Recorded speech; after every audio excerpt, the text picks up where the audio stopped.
Good morning, folks, from the largest lunatic asylum in the world. Interesting movements and happenings today. The Irish Times has broken all barriers and revealed that Belgium is now at a limit with refugee seekers and cannot cope anymore and are talking about major deportations. Many of the people there at the present time have brought in infections such as scabies when they were living in a communal situation, and others have brought in tuberculosis and diphtheria, very, very serious problems into the country. So the Belgians have had enough, and the Irish Times have had the effrontery to report this. This is a game changer for Ireland. Leo Varadkar has also followed the official European party line, and he's moving towards the consensus that we have enough everywhere, including Ireland. Simon Coveney, Carrigaline's answer to Mr. Cromwell, uh, who planted most of the north of Ireland many years ago and wishes to plant the south with another 3 million uh, inhabitants in the next 5 years, has not been heard of since he went off to Davos to discuss high topics with his multi-billionaire friends in the snowy wastes of that particular Swiss town. Uh, Roderick O'Gorman is still scurrying around looking for more barracks, and he's like a cockroach ferreting around and doing everything he can to locate some new homes for all his guests from all over Africa and the Ukraine. So, uh, what have we got? We have at last the world opening up and agreeing that a major invasion is underway throughout Europe, and Ireland even is becoming open to admitting it. The major newspapers are now singing a new hymn song.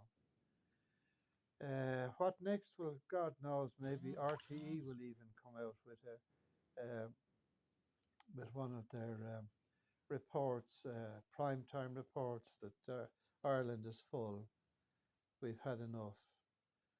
The mind boggles. But anyway, uh, bad news today. 1,300 migrants, would-be migrants from North Africa and all parts of Africa, are foundering on the coast, the Mediterranean, off the coast of Italy. The local coast guards are in difficulties trying to rescue them, and the Italian Navy has been dispatched to try and save some more lives. This is a dreadful thing, dreadful, horrible, unbelievable. At least the ones arriving in Ireland are flying in courtesy of the different airlines. But God help these poor souls who are now dying in their dozens on the miserable, storm-swept coasts of Africa and um, uh, Italy. At the present time, rescue operations are underway. So this invasion is intensifying. People seem to, uh, whether they realize that the waves that have gone before across the Mediterranean have not survived, or whether they are so desperate that they just want to get into Fortress Europe and start a new life there. Who knows what? But heaven, this is a major now. It's a major catastrophe. This is something which has to be tackled all the big heads in Brussels have to get together and they have to implement something. And they have to implement a Marshall aid plan for the countries from which some of these people are fleeing in poverty, and make sure that the money doesn't go into Swiss banks via the hands of strongmen and dictators ruling some of these countries. Those that are in the midst of civil war, of course, are basket cases. How can you even begin to finance or implement a Marshall aid plan in the middle of a civil war in Africa, as is happening? Well, anyway, Europe has plundered Africa. Big European corporations, particularly Belgian ones. The Belgian Congo isn't called the Belgian Congo for nothing.